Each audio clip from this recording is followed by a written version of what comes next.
what I found super creative for me when I was suffering from writer's block is your Tinder account.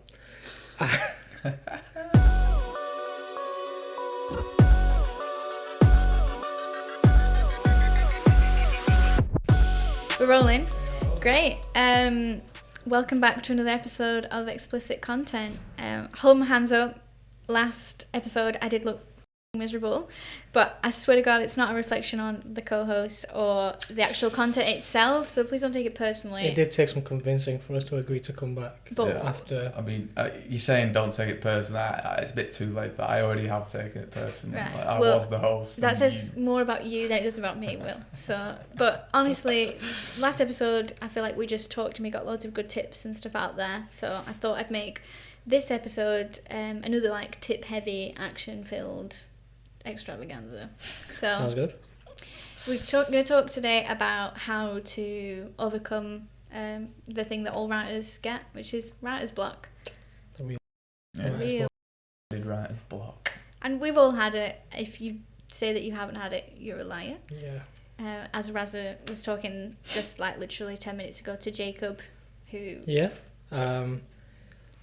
So obviously Jacob and I involved in the interview process. Obviously asked writing heavy questions, not just generic marketing stuff and whatnot, but yeah, if there's one thing that pisses Jacob off the most, a lot of things piss Jacob off, there's one thing that pisses Jacob off the most, it is when he asks someone, how do you deal with writer's block, and then they say, never really experienced it. Like, you're lying. Yeah. You know, you've experienced it, don't bullshit anyone. Yeah. Like that's not going to get you a job saying I never get writer's block. Yeah, because then you get the job and then like a couple of weeks later, like you're in the corner shaking, crying because you got writer's block and no one will help you. That's how it is, isn't it? Like, it reminds me, you know, when you go for the interview process and someone says, "What's your biggest flaw?" and you say, "I'm a perfectionist." Yeah, I work too hard. I care too I work much. too hard. It's one of them answers, I think. Yeah. But we all experience it. Whether you're in an agency or you're in an in-house role, you're going to come up against it. Mm-hmm. And I'm going to be honest, I'm coming up against it today. And what do you do? I'll throw it to you, Will. what do you... No, Raza the Liar was going to talk, actually. Raza. Yeah. What do you do? Some of the stuff's quite standard, isn't it? Go for a walk. But when I go for a walk, Raza, I'm not gonna say anything to do with the client, am I? Nothing's gonna spark my imagination. I think it's more just change of scenery. I think the benefit we have working in an office, I think this was a real struggle at home because you couldn't do it at home. Probably a struggle if you're in-house as well, if you've not got other writers with you, is we can just turn around and chat shit for about 15-20 minutes and then turn back around and carry on working. Like, we've got that luxury. Yeah, that works for us, is whether it's, you know, talking about our podcast, talking shit, talking about work, talking about a client, asking for advice. I think we are in a fortunate position where we have team members who will help and get your mind off it, and then once you're finished talking, just get back to your work. And you know it's happened to me several times where I'm talking to you guys and I go back to my work and it's like I'm back in that flow. Light bulb moment sort of thing. Yeah. And I suppose as well, it's good because we're an agency. If there is a certain client that you're stuck on, maybe you've written so much for that client that you can't think of any fresh new ideas, that you have the luxury of being able to go, I'm just going to work on that other client instead. Yeah. Because I know that there's some clients that have been here for so long and it's easygoing content that's good and it comes to your mind, but it's presenting something new. That's where I get writer's block the most. Yeah. I mean, this might just be me, but I seem to suffer from it more in the afternoons than I do in the mornings. I feel like in the mornings, like, I can just crack it on, but it's that slump hour, isn't it? Sometimes when it's the hardest. And I guess the luxury for me is that I'm not always like writing, so I can go away and do a different task. I'm sure, you know, you guys could as well. You may just go and build a blog for half an hour or however long it takes, or go and do some, like, look at some statistics in HubSpot. Like, don't always feel that you've got to get it done there and then. Some occasions you probably will, like there's a deadline, but sometimes you just got to go away, do something else, get a fresh perspective. You can go and do a bit of research and come back and have a look at it with a fresh set of eyes and a fresh mindset. And yeah, don't rush it. Don't feel like you need to just get it out the window, get it done. I think the time you would spend sat there worrying and fretting and trying to shove things in a blog that doesn't really work, you could spend that time way more productively and come back to it tomorrow with a fresh pair of eyes. I think it's kind of linked to what we said in the last episode as well, when we said if you do your research on the day, you can tell it's going to be a shit piece of content. And I think the same applies to writer's block. So say if you do have writer's block and you're just writing knowing it's not good, like it's not going to be a piece of work you're proud of. You know it's going to be shit and you're going to send it through and setting yourself up to fail. Yeah. Don't you, when you're writing something that's not up to scratch, you just have that gut feeling, don't you, that it's just not quite hitting the mark. And there's two options there, isn't there? It's, do I send it through knowing it's shit, or do I hold off on it and say, you know what, it's not my best bit of work, I'll hold off on it, sort it out tomorrow in the afternoon and then send it. Yeah. What would you do? Hold off. Don't force it. Never force it. Especially with our processes, in terms of someone proofs and someone QCs, and you don't want the client to be like, what the f***? Like, why have you sent me this? Like, we've got a good team who wouldn't set someone else up to fail like that. I think you're doing a disservice to yourself and your teammates, who then have to sit through and read something shit. Yeah. And I would personally, if it's not deadline heavy, like if we can wait a few days, I'd wait to the next day, sleep on it, come in, and then you never know, you should be in a better state to write. Yeah. Just wake up in like cold sweats at 2 a.m. because you know the perfect word that you've been missing from that blog. It can get to you though, can't it? Right at the block. It can be like a really frustrating, like, and no matter how many times you get it, like, you always feel the same frustrations. You'll always it just grips hold of you, doesn't it? It's annoying. It's frustrating, and it wasn't even too long ago. I had some we got some new personas for one of our clients, and we had some new nurturing emails to write, and it was like 12 emails per persona.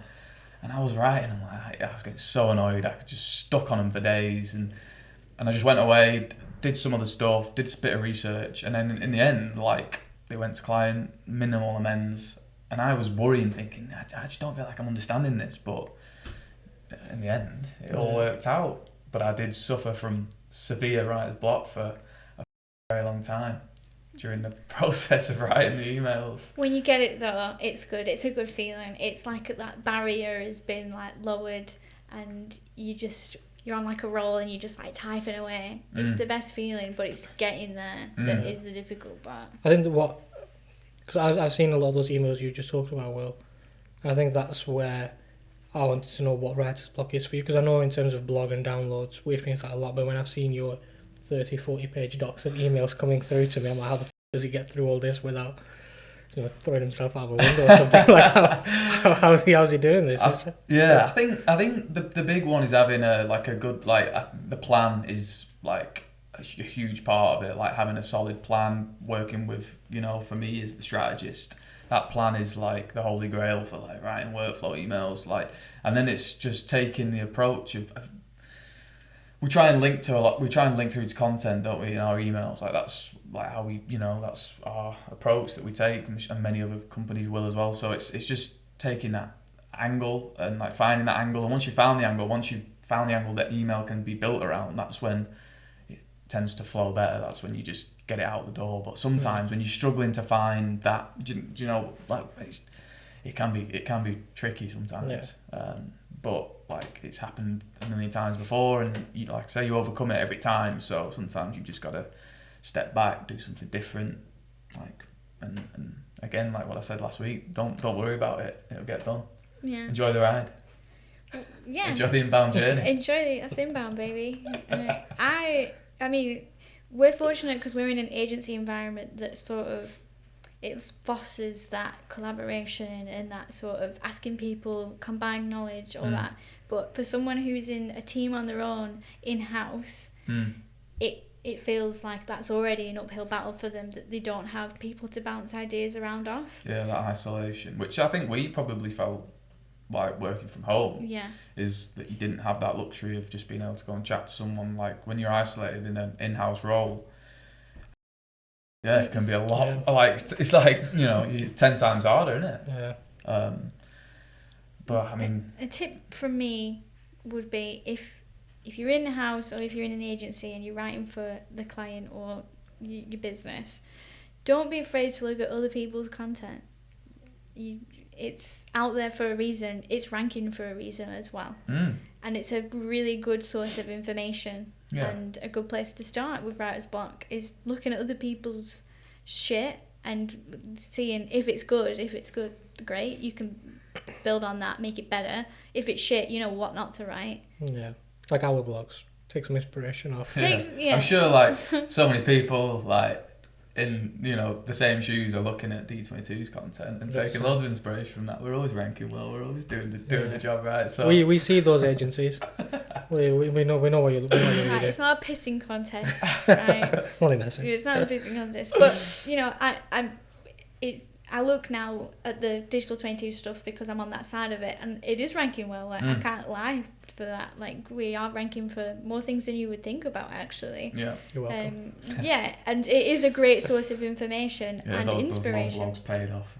Deep dives, check it out. The deep dives. But there's blogs that you've written as well, Will, that are doing quite well, nice. And we've all had a dab hand at Digital 22, and I mean whether. For example, it'll be a blog about, I don't know, marketing automation. Raza might write it, but you've got the ideas and you've got the insights. Andrew does as well. Yeah. There's so many people in a business that you could ask questions to or get inspiration from that is right under your nose. Yeah. 100%. That's a really good idea. That's a good tip, because I remember in the old office, I was writing the entire Digital 22 campaign, and I'll be honest, some of the stuff flew over my head. So at 9 a.m. every day, Andrew walked in. I got him over to my desk, and he explained everything top to bottom. Like I knew that if I did it by myself, I'd struggle. Like, what do I write next? He explained it in such a way where I knew what it meant. He gave me ideas of how this is how I can explain it. This is the analogy I can use, the story I can tell. So I think if you do have experts in your team and what you're writing about, they're working. Even if they're not writers, they can help you a lot, because then the insights you get from them means you won't struggle afterwards. Yeah. Sales teams, they speak to prospects every day, and they know the pain points. They know what they're searching for. Yeah. So they're a great place to start as well. I mean, we've done so much about sales and marketing alignment and all that. Like, it's no secret. Everybody knows that it's very important. But there's so many other people in a business that you can just chat to and jump and bounce off. And I think another tip I'd recommend is, if you're writing a blog that's like maybe technical or it's a bit more difficult, then like just try practicing out doing like easier blogs. Like for me, we do like our blogs on the social side of things. What's it called? So there's like the D22 marketing, and then there's the live side, culture, the D22 sorry. live. Yeah, so like go on I don't know, like practice writing like more lighter blogs, like where you just write like lighter content, like more that's just easier to do. Like that's how I started. Listicles are so easy to just bash out. If it's I don't know, making up an industry. If it's your industry is selling fancy furniture, for example, top 10 furniture you need in your house. That's a beautiful, easy.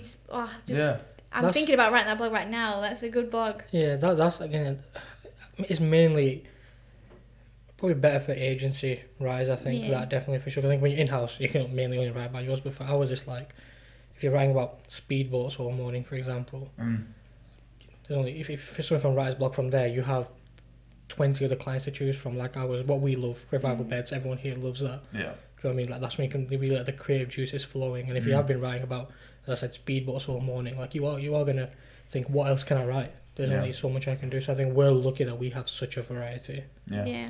And most of them are quite good industries. There's nothing that's super niche, but I can imagine in a niche of, you're writing a blog about something that's not many statistics on, not many blogs out there in general, or even there might be other businesses, but they might not be producing the amount of content that you wanted. So I can imagine that's very difficult. The flip side of that would be that's your time to be a thought leader, isn't it? Like push out the content and be the authority there, and be the one that companies in your industry turn to you. Like, okay, look how good they're doing it. But I guess I think the other side of it is writers do think it's a sign of weakness. I don't think it is. No. Like, it's not a weakness. It's just if you write a lot and it happens, like... Yeah, it's tough. Yeah. It's not like writing... I mean, again, you guys, well, you had to like write content all, I you know. still write the content writers, now though, Will. I still write. Yeah, no, of course you do, but I'm web saying you can do emails. other bits, can't you? You Yeah. can break it up like I can, but like the actual writers, like all day, they're like churning out blogs and that and content, and I like, you know, take my hat off to them because it's no easy ride. It can be tough. Like keep there are whipping Jack challenges. Crib into shape. 3 blogs today, 3 blogs tomorrow. That's it. Do you ever? Does it happen to you for videos? We get writer's block. Does it happen? All the time. Yeah. Video block. Video block, yeah. You just get to a certain point where you've seen it. You've looked at the same video clip too many times and you're just staring into space. Yeah. Yeah. Happens. Happens in every channel then, I guess, doesn't it? Yeah. Does SEO get SEO block? We should go. As a together. marketer, I get marketer block. Yeah, I think like the strats when they're doing Campaign planning hooks. block. Yeah, that's what I was gonna say. Like, Digital 22, as we talked about, has so much content. So now coming up to do like C3 campaign, am I supposed to say now? Because we've already put so much out there. Yeah. We've done a lot of optimization, yeah, that's a given. But right now I've got marketers block. And do directors get director block? Possibly. Worth asking them. I feel like writers have claimed it as like their thing. Yeah, like it just writers- affects us, yeah. But it might affect everybody in the business. Yeah. But who even else might have a block? I'm trying to think now. I feel like we've Going been on a really bit of tangent, selfish. yeah. We've been super selfish and we've just been like, writer's block. Top tip: go and make a cup of tea because there's nothing a cup I can't solve. Yeah. If you got a Some block, go and make a cookies. cuppa. Nice, 2 sugars, ding dang do. Nothing. Well, that's a good tip though. Just getting up and going to the kitchen, Yeah. having a conversation with someone, just being like, "Oh, Change the scenery. having for tea." Like, I think just, I was speaking to Jacob as well earlier, and we were saying like if you do stuff from writer's block, step away and don't write. But I think in some cases, not necessarily on your laptop, you can be creative. And this is what I was telling you what I was going to explain. So obviously in the office in 2019, what I found super creative for me when I suffer from writer's block is your Tinder account. I feel like that's something that really, I mean, there's nothing to be ashamed about. no, you know what I mean? we all want to find love. And so Molly showed us a lot. I don't know why I'm protecting them. Guys, you guys are creeps. The ones who were Don't messaging. protect the creeps. I'm not protecting them. Yeah. Yeah, there were a lot of there were a lot of creeps Yeah. that were messaging. Really? She was reading through all these messages and like, oh, I'd reply with this, I'd reply with that. Thankfully, Molly had enough trust in me and Jacob she gave us a phone. And we replied with some really creative. I can't say a lot of the stuff here. No. It's explicit content. Yes, I you mean- can. Wow. I mean, is this for late night, like extra explicit Yeah, this content? is It's super. like explicit. Hollyoaks later. Yeah. Oh, right, Let's just say Okay. Molly's life was in the balance at one stage. It got pretty Yeah. far. Jeez. But we pushed someone too far Yeah. with our creativity, and he was gonna murder me. I don't think it's mean. I feel like if you saw the conversation, it was pretty bad on his I part. can give you some keywords just to paint a picture. Socks. Murder.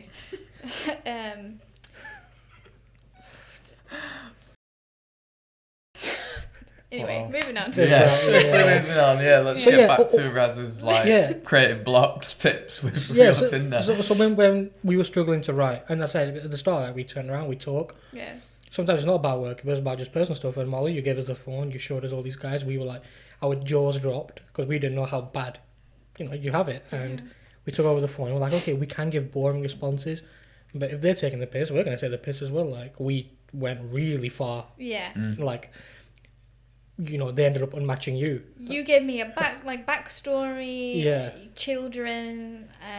Not children are great. But Violence was involved. Violence. Violence was involved. Yeah, it was. drugs. It was, and the point is, like, if you feel like you don't want to change scenery, just do something else that's creative. To me, that was creative because every response I wanted to be worse than the last one. I need to creep this guy out more. I want this guy to unmatch Molly in 10 seconds because the last one did it in a minute. Like, I want it to be more and more creative each and every single time, and it worked because now she doesn't give us her phone to reply I'm to guys. reluctant. Yeah, so I think if you don't want to go to the kitchen and you don't want to get a cup of tea and I want to do something, pick something else that is pretty creative to do. See if any of your colleagues have a Tinder account who are Yeah, willing you to could do that. let you. The quickest way to Have a lose trust in dabble. someone, or as back to the point, like if Canva, mess around on that for a bit that you could put in a piece of content. Yeah, I think for HubSpot users, like the world of HubSpot is humongous, isn't it? So like I was saying before, you know, go and like do some like report, like look at some figures or whatever it is. Go and look at some previous blogs, get some inspiration from some of your like blogs that have ranked well, that have got a lot of views. Like look at the numbers, look at what's worked, and then go and take some inspiration. Like I think, you know, utilize HubSpot as well, like because I mean obviously not everyone uses HubSpot, but we do, and like I say, it's a beast. The data, look at the data. If you don't have HubSpot and all the fancy dashboards it gives you, just look at the data in general. If you have a WordPress, or buy HubSpot. Go buy HubSpot link. Yeah. Actually, if you do, We can implement it. We can implement it. We can also do your content. We can also do. Don't even think about writing. Just give it to us.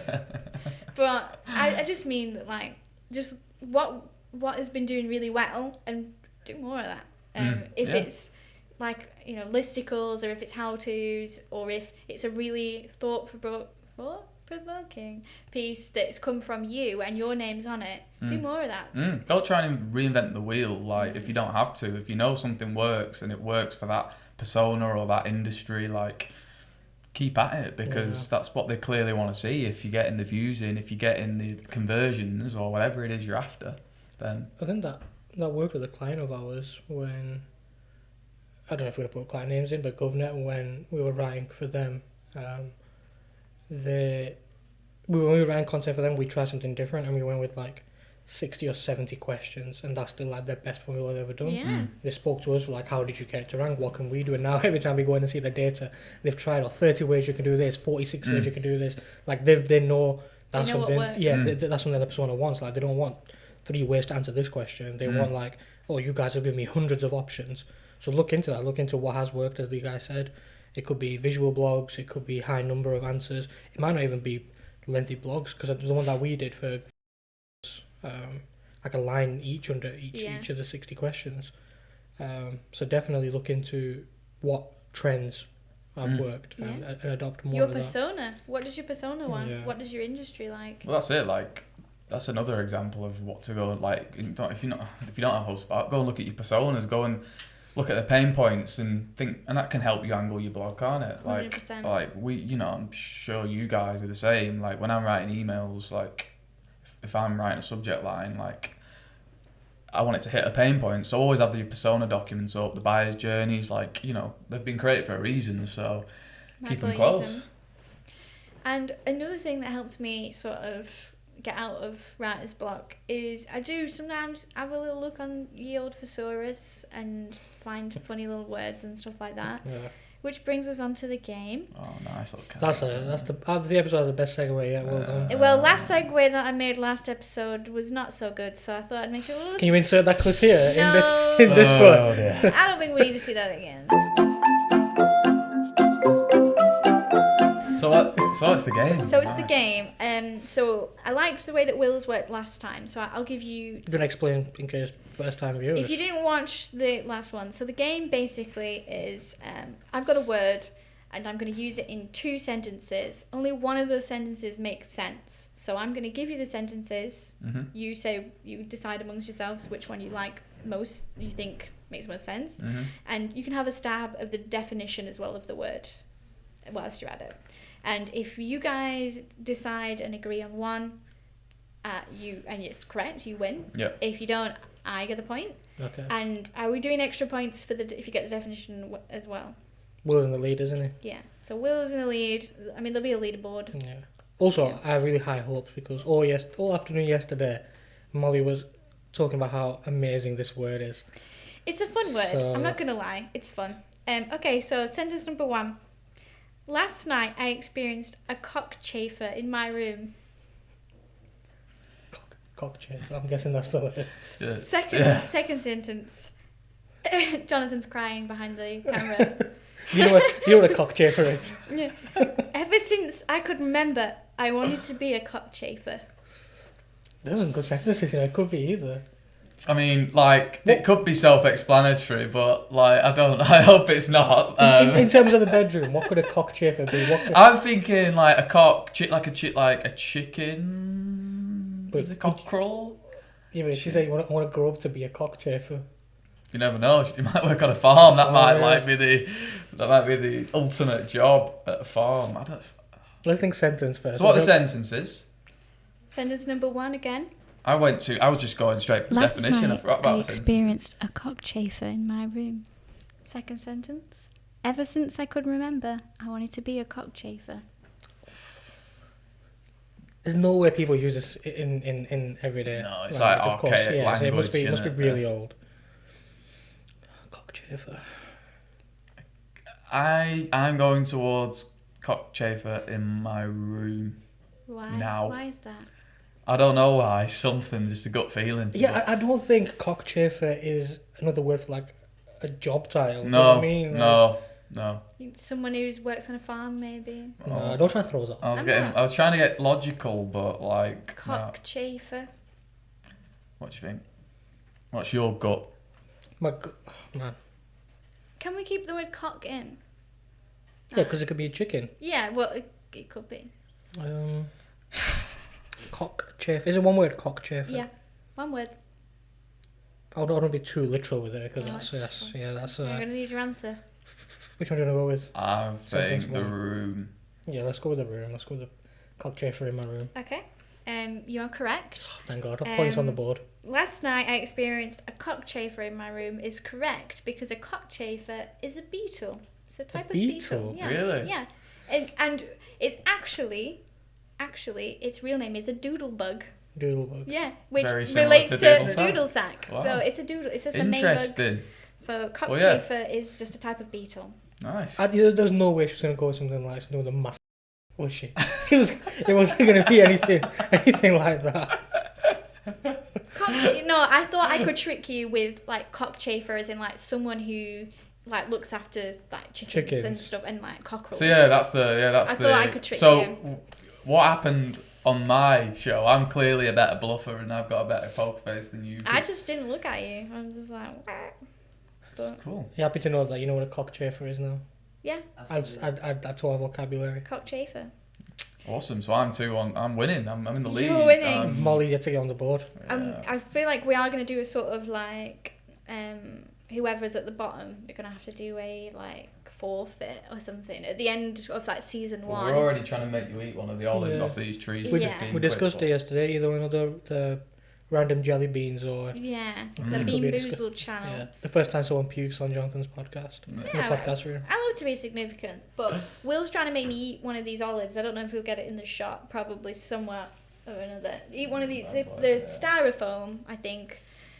So 15 quid. I did speak to Ricky, and he said it's not worth 15 quid. He says I could choke and die, so at least 25. But I mean, if we manage to keep you on 0 on the scoreboard, you'd have to do it for free. Yeah, there's no choice. We come up with the. I don't like how that sounds. Anyway, that's been Explicit Content Episode 3, all about overcoming writer's block. And I mean, choice words, but just don't take it serious. I feel like we say that every time, but maybe we're just the coolest, chillest people we That's know. our overarching advice for everything. Don't take it too serious. Go make a cup of tea and chill out. Look at my Tinder, like just not mine, but you know. So If you do message it, it could be me replying. That's it could all be I'm Raza. saying. So if you match you with me wanna on take that Tinder, risk. you're actually matching Raza. Yeah, if you want to take that risk, it's up to you.